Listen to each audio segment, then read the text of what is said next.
नमस्कार दोस्तों, मैं हूं अंश। इस वीडियो में हम लोग बात करेंगे करियर्स इन एथिकल हैकिंग के बारे में। और मैंने इसके बारे में काफ़ी कुछ पहले डिस्कस किया हुआ है अपने यूट्यूब चैनल पे भी। अगर आप चाहो तो मेरे वर्कशॉप्स देख सकते हो इसके ऊपर, उसमें भी मैंने ये सब बताया है, लेकिन मैं फिर से इसमें बताने वाला हूँ और शॉर्ट में बताऊँगा और मतलब ऐसे एकदम डेडिकेटेड बताऊँगा। अब बात करते हैं करियर्स के बारे में। हैकिंग में क्या करियर्स है, हमको यही तो जानना है भाई। हम लोग कोर्स इसलिए पढ़ रहे हैं कि हम लोग करियर बना सकें। तो क्या करियर है, कितना करियर है और कैसे है, कौन सी फील्ड्स में है, ये हम लोग यहाँ पर डिस्कस करने वाले हैं। पहले इंट्रोडक्शन है तो मैं उसका ज़्यादा कुछ डीप में नहीं जाऊँगा, लेकिन ऊपर ऊपर से आपको सब बता दूंगा। अब बात करते हैं। तो ये एक फिगर है जो एस्टिमेट किया गया है ट्रस्टेड अथॉरिटी के द्वारा। इतना ये है हमारा 10 लाख का फिगर है। ये 1 मिलियन बोल सकते हो आप। 1 मिलियन एथिकल हैकर्स की जरूरत पड़ने वाली है 2020 तक इंडिया में। ये मैंने सिर्फ इंडिया की बात की है ना, वर्ल्ड की बात करूंगा तो बहुत ज्यादा बढ़ जाएगा ये, लेकिन सिर्फ इंडिया की बात करूं तो 1 मिलियन एथिकल हैकर्स की जरूरत है। और मिलते कितने हमको? लगभग 15-20 हजार। तो आप सोच सकते हो कि कितना मतलब हमारे पास कितनी शॉर्टेज है। हर साल हमको 15-20 हजार बस एथिकल हैकर्स मिलते हैं, लेकिन नीड कितनी है तो आप देख सकते हैं। तो ये हमारे पास बहुत शॉर्टेज है यार, इसीलिए मतलब अटैक्स जो हैं वो काफ़ी बढ़ रहे हैं। यहाँ पर अब बात करते हैं सैलरीज की, क्योंकि सैलरीज हमारे लिए बहुत इंपॉर्टेंट है यार। सैलरी के बारे में पता चले तो हम कुछ मेहनत करें, कुछ मोटिवेशन मिलेगा। यहाँ पर मैंने बिगिनर्स की, एवरेज और प्रोफेशनल की भी मैंने सैलरी दिखाई हुई है। ये फिगर मैं ये नहीं बोल सकता कि ये एग्जैक्ट फिगर है भाई, कभी भी एग्जैक्ट मैं नहीं बता सकता, क्योंकि बहुत चेंजेस हो सकते हैं। कंपनी पर डिपेंड करता है, पोस्ट पे डिपेंड करता है, काफ़ी चीज़ों पे डिपेंड करता है। लेकिन एक रफ फिगर मैंने बताया आपको। बिगिनर के लिए एटलीस्ट आपको 2.5 से 3 लाख तक आप एक्सपेक्ट कर सकते हो बिगिनर के लिए, फ्रेशर के लिए। यहाँ पर एथिकल हैकर का कोई जॉब नहीं है, मैंने ये बताया था आपको। अलग अलग नाम से जॉब होते हैं, सिक्योरिटी पे होते हैं, पेनिट्रेशन टेस्टर का जॉब होता है और काफ़ी सारे जॉब होते हैं। तो उसके हिसाब से आप कंपनी की प्रोफाइल आप देखोगे तब आपको पता चलेगा कि क्या आपके रिक्वायरमेंट्स हैं। तो 2.5 से 3 तो आप बिगिनर एक्सपेक्ट कर सकते हो अगर आप अच्छी खासी कंपनी में जा रहे हो तो। अब अगर बात करते हैं एवरेज सैलरी की, अगर आपको 2-3 साल का एक्सपीरियंस है, 3-4 साल का भी है तो मान लेते हैं, तो उस टाइम पे जब आपका प्रमोशन होता है ना, तो 5.8 तो आपको मिलना ही चाहिए अगर आप 3-4 साल के आगे हो। अगर आपका प्रोग्रेस अच्छा है, अगर आप अच्छा काम कर रहे हो और अच्छी कंपनी में हो, आप मतलब टॉप कंपनीज में हो आप, अगर कंट्रीज की, तो मल्टीनेशनल कंपनीज में हो तो इससे ज़्यादा हो सकता है, लेकिन इतना तो एवरेज आपको मिलता ही है। लेकिन अगर बहुत ज़्यादा आपके पास एक्सपीरियंस आ जाता है, जैसे 4-5 साल के आगे, अगर आपको 5-10 साल का एक्सपीरियंस है, 5 से 10 साल का एक्सपीरियंस है, तो उस केस में सैलरी काफ़ी ज़्यादा हो जाती है। 20 लाख के ऊपर भी जा सकती है। ये मैंने 20 लाख बताया, लेकिन ऐसा हो सकता है कि 17 हो, 18 हो, ऐसा भी हो सकता है। लेकिन 20 आप मान के चलो कि अगर आपका बहुत बढ़िया प्रोग्रेस है, आपसे कंपनी बहुत खुश है और अगर आप अच्छी कंपनी में है, मैं फिर भी बोल रहा हूँ अच्छी कंपनीज की बात कर रहा हूँ यहाँ पर मैं, मतलब जो अभी अभी स्टार्ट हुए हैं स्टार्टअप्स या जो लोकल कंपनीज होती हैं उनके बारे में मैं बात नहीं कर रहा हूँ। अगर बैंगलोर वगैरह जाते हैं आप, चेन्नई, हैदराबाद, यहाँ सब की कंपनीज जो हैं बड़े बड़े शहरों की, तो उनकी मैं बात कर रहा हूँ। तो इतना आप सैलरी जमा कर सकते हैं इंडिया के केस में। हाँ, ये जो फिगर है ना, ये पूरा इंडिया का है। मैंने अभी वर्ल्ड की बात नहीं की है, सिर्फ इंडिया की बात की है। तो ये सारी सैलरीज हैं हमारे पास एवरेज। ये रफ फिगर है, इसको एग्जैक्ट बिल्कुल मत समझना। अब बात करते हैं बाहर की, दुनिया भर की बात करते हैं। यहाँ पर मैंने इंडिया की बात कर ली, अब बाहर की बात करें वर्ल्ड की। तो यहाँ पर बिगनर्स के लिए मैंने बताया कि यहाँ बिगनर की सैलरी $80,000 है। तो अगर आप $80,000 को कन्वर्ट करते हो, मैं यहाँ पर कैलकुलेटर खोल लेता हूं।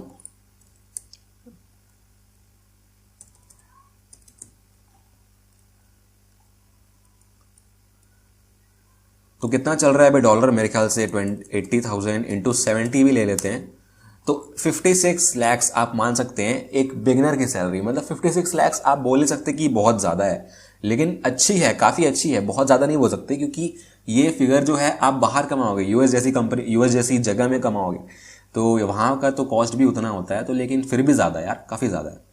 यहाँ पर मैंने 80,000 की बात की। यहाँ पर फिर से अगर बोलें एवरेज सैलरी, तो मैं बोल रहा हूँ 3-4 साल का एक्सपीरियंस हो जाता है, उसके बाद आपकी इतनी होगी। रफ फिगर है फिर से 150,000 की बात करता हूँ मैं, 150 इंटू 70।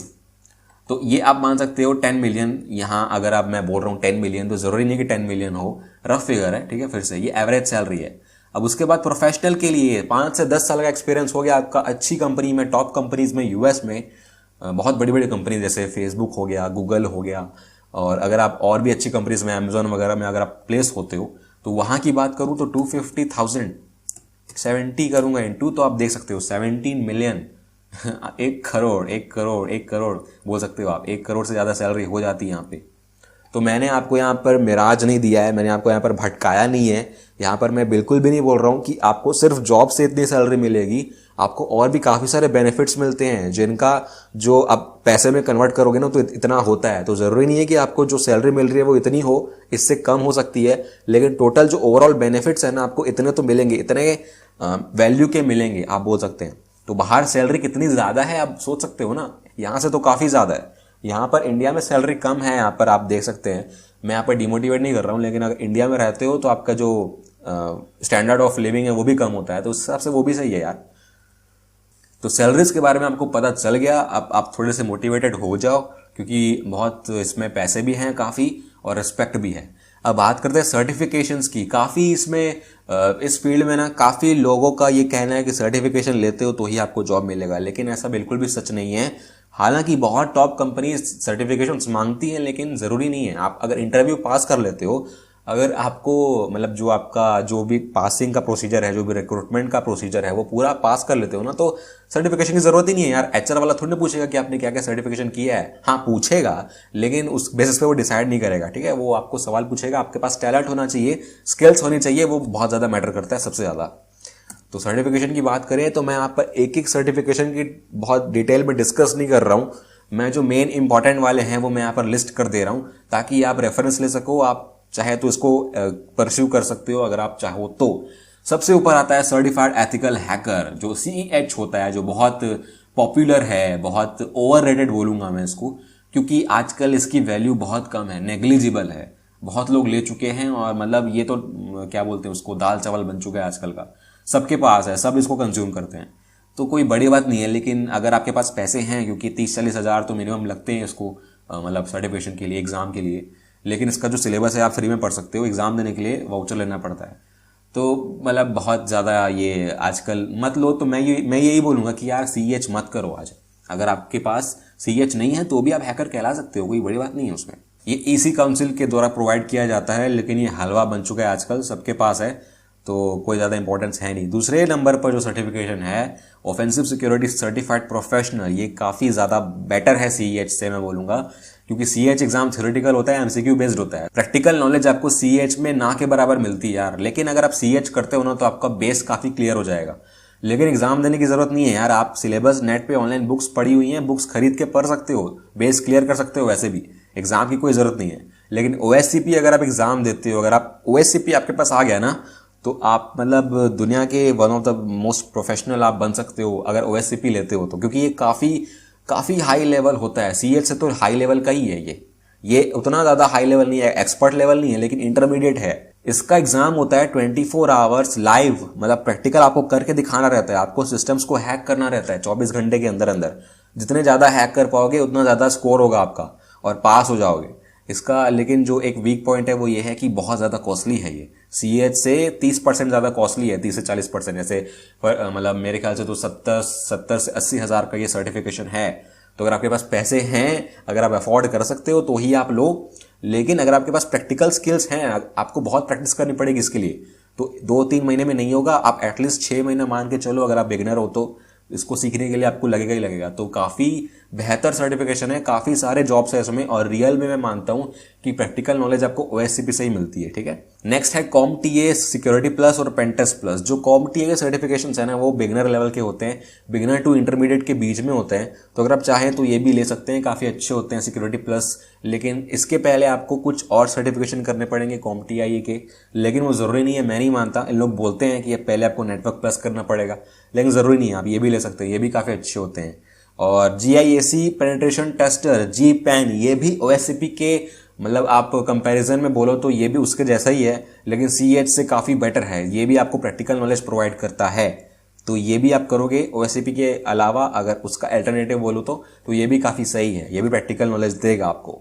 और 5th नंबर पे है certified information system security professional CISSP, लेकिन इसको आप अभी नहीं कर सकते हो। इसके लिए आपके पास 5 से 6 साल का, मतलब 5 साल का एटलीस्ट एक्सपीरियंस होना चाहिए IT सिक्योरिटी फील्ड में। तो ये काफ़ी मतलब बच्चों का खेल नहीं है, ये मतलब इसमें आपको सिर्फ हैकिंग नहीं पढ़नी है, सिर्फ सिक्योरिटी नहीं पढ़नी है, इसमें आपको काफ़ी सारे मैनेजमेंट स्किल्स, सॉफ्ट स्किल्स, बहुत कुछ और पढ़ना रहता है। लेकिन ये काफ़ी बहुत ज़्यादा सिलेबस है इसका, तो अभी आप इसके बारे में मत सोचो। काफ़ी अगर आप मान लेते हो कि मैं तो यार बहुत कुछ सीख चुका हूँ, अब मेरा पास कुछ बचा नहीं है सीखने के लिए, तो आप CISSP कर सकते हैं। PhD लेवल का सर्टिफिकेशन हो जाएगा आपकी फील्ड में। तो ये कुछ मेन थे सिक्योरिटी फील्ड में। अब नेटवर्किंग की बात करें तो उसके लिए मैंने अलग से लिस्ट किए हुए हैं, क्योंकि नेटवर्किंग के लिए अलग से भी आता है सर्टिफिकेशन, और इंटरनेट पे हैकिंग में नेटवर्किंग बहुत ज़्यादा इंपॉर्टेंट है, इसलिए मैंने अलग से किया था। तो नेटवर्किंग की जब बात करें तो सिस्को सबसे पहले आता है जुबान पर, क्योंकि ये सबसे पॉपुलर है इस फील्ड में, बहुत ज़्यादा पेनिट्रेशन है इसका मार्केट में। तो Cisco certified network associate CCNA जो बहुत पॉपुलर है, मोस्ट कॉमन लोग यही लेते हैं और बिगनर लेवल का है। तो आप नेटवर्किंग में अच्छी खासी आपकी ग्रिप हो गई है ना, तो आप ये ले सकते हो। और इसमें भी आपको सिस्को ओरिएंटेड स्टडी की जाती है, मतलब जनरल नेटवर्किंग आपको कम पढ़ाई जाएगी। सिस्को के जो डिवाइसेस होते हैं, जो उसके कस्टमाइज्ड खुद उसने जो राउटर स्विचेस वगैरह बनाए रहते हैं, उसके हिसाब से इन लोग पढ़ाएंगे, उसके हिसाब से सिलेबस रहता है। लेकिन आप जनरली करना चाहते हो तो CompTIA का नेटवर्क प्लस कर लो, उसमें सिस्को ओरिएंटेड पढ़ाई नहीं रहती है, वो जनरल नेटवर्किंग के लिए होता है। तो आपके ऊपर है यार, सिस्को में अगर आप जाओगे तो आपके पास जॉब्स ज़्यादा हैं, नेटवर्क प्लस में जॉब्स कंपैरेटिवली थोड़े से कम हैं, तो ये ट्रेड ऑफ हो जाता है। तो आप डिसाइड कर सकते हो, मैंने कंपैरिजन कर दिया। और सिस्को के काफ़ी सारे हैं यार, आप अगर आप जाओगे CCNP प्रोफेशनल लेवल का, जो एक्सपर्ट लेवल नहीं बोलूँगा, इंटरमीडिएट लेवल का है, और सिस्को सर्टिफाइड इंटरनेटवर्क एक्सपर्ट, ये एक्सपर्ट लेवल का है, तो ये काफ़ी हाई लेवल है, तो आपके ऊपर है। और CCNA में भी बहुत सारे सब डिविजन है, जैसे सिक्योरिटी के लिए, राउटिंग एंड स्विचिंग के लिए, वो आप देख लेना, आपके ऊपर है। AWS का भी आता है सर्टिफिकेशन, सर्टिफाइड सॉल्यूशंस आर्किटेक्ट, ये क्लाउड बेस्ड, अगर आप चाहते हो नेटवर्किंग पढ़ना क्लाउड आर्किटेक्चर में, तो आप ये पढ़ सकते हो, ये भी काफ़ी अच्छा है। तो ये सारे सर्टिफिकेशन थे जो मैं बताना चाहता था। यहाँ पर एक कोट मैंने लिखा हुआ है जो आपको जानना ज़रूरी है, if you are online you are vulnerable. इसका मतलब स्ट्रेट फॉरवर्ड है यार, कि अगर आप इंटरनेट चला रहे हैं, अगर आपका जो सिस्टम है, आपका जो डिवाइस है वो ओपन सिस्टम है, मतलब आपके डिवाइस से डेटा आ जा सकती है, चाहे वो वायर्ड हो चाहे वो वायरलेस हो, आपके डिवाइस से सिग्नल्स ट्रांसमिट हो सकते हैं, आपके डिवाइस से पल्सेस या डिजिटल डेटा ट्रांसफर हो सकती है एक डिवाइस से दूसरे डिवाइस में। तो आपका कुछ ना कुछ डेटा हमेशा जो आप नहीं चाहते हो दूसरों को देना, वो कहीं ना कहीं जा ही रहा होता है। उसी को मैं बोल रहा हूँ वल्नरेबल। अगर आप कुछ भी यूज़ कर रहे हो ऑनलाइन तो आप वल्नरेबल हो, ऐसा नहीं है कि आप एक्सप्लॉइटेबल हो, लेकिन वल्नरेबल तो हो। एक्सप्लॉइटेबल और वल्नरेबल में डिफरेंस होता है, हम बाद में बात करेंगे। अभी के लिए इतना समझ लो कि आप अगर ऑनलाइन हो तो ध्यान से सब कुछ सोच समझ के करना। आजकल बहुत दिक्कत आ रही है, बहुत प्रॉब्लम्स हो सकती हैं अगर आप थोड़ा भी गलत करते हो। अब एक क्वेश्चन हमारे दिमाग में ये भी आता है कि हैकिंग इलीगल है क्या? मैंने इतना कुछ बताया आपको, तो अब आपको तो ये आइडिया मिल गया होगा ना कि हैकिंग हमेशा इलीगल नहीं होती है। लेकिन आपको फिर भी ये डाउट हो रहा होगा कि इलीगल नहीं होती है, तो हमने तो पढ़ा कि इलीगल होती है, कब किस केस में इलीगल होती है, किस केस में नहीं होती है, वो डाउट आता है हमारे दिमाग में। तो मैंने बताया यार कि हमेशा इलीगल नहीं होती है, मैंने इतना कुछ डिस्कस कर लिया है, तो आपको आइडिया मिल गया होगा। मैं फिर से डिस्कस करने वाला नहीं हूँ। तो एथिकल हैकिंग जब आप बोलोगे ना, तो आंख बंद करके सोच लेना कि वो लीगल होता है, हर एक्सपेक्ट में लीगल होता है। एथिकल हैकिंग का मतलब ही वही है कि एथिकल वे में कर रहा हूँ, कोई चीज़ बिना मतलब के, बिना परमिशन के कुछ नहीं कर रहा हूँ मैं। एथिकल का मतलब ही वही होता है कि आप सारे लॉस और पॉलिसीज को फॉलो कर रहे हो। और एथिकल हैकर्स की जो नीड है मैंने आपको बता दी कि कितने पैसे खर्च होते हैं, कितना एनर्जी खर्च होता है, कितने नुकसान होते हैं, तो इसलिए ज़रूरत है। तो हैकिंग से कितना पैसा मिल सकता है यार, सब कुछ कर सकते हैं हम लोग। ये सब हम लोग सोचे नहीं था ना पहले कि हैकिंग भाई बुरी चीज़ होती है, लेकिन क्या क्या नहीं कर सकते हम लोग। क्या सही चीज़ है ना, एकदम मस्त, बैड एज बैड के हैक करो, मस्त पैसा कमाओ और उड़ाओ बस, और क्या दिक्कत है आपको। तो भाई यही था जोक्स अपार्ट, काफ़ी ज़रूरत है हमको, और पूरे कोर्स में हम लोग यही सब सीखने वाले हैं जो आपको ज़रूरी है जानना एथिकल हैकर बनने के लिए। तो आज की वीडियो में तो बस इतना ही, बस देखते रहिए, सीखते रहिए और गुड बाय।